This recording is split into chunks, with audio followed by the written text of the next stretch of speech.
Dios Todopoderoso, con alegría nos da recordar resurrección de Boyú, nos da vivo, láganos vida sea un testimonio vivo y lo que nos da celebrar del tiempo hague de Pascua. Esa que nos da vivo, a medio de Jesucristo, no Señor, que ende como Dios da viva y reina como deidad y Espíritu Santo, Dios, dentro del siglo de siglo.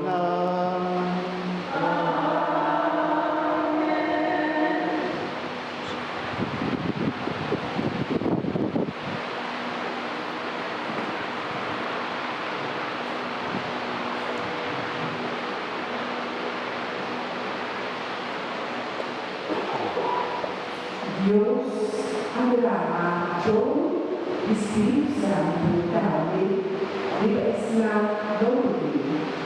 Lectura de Itinerante Apóstol.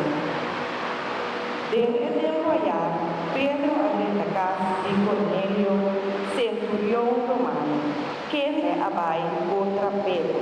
Él cae un día y atira su curva abajo y adune un homenaje lleno de respeto. Ma Pedro alante y avisé, lanta para, a mí también tu gente.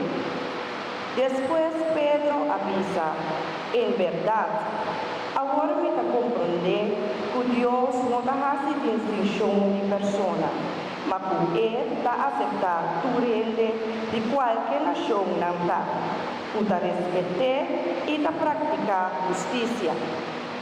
Mientras Pedro estaba papeando a Nina, Espíritu Santo abahari baturi estava a escutar e palabra.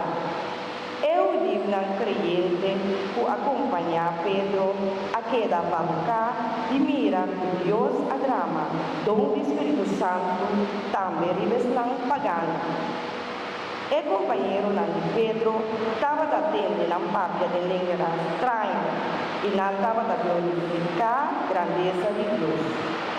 E ora Pedro avisa, para quem por ninguém e não aqui de receber água de batismo, agora não receber Espírito Santo mesmo nós.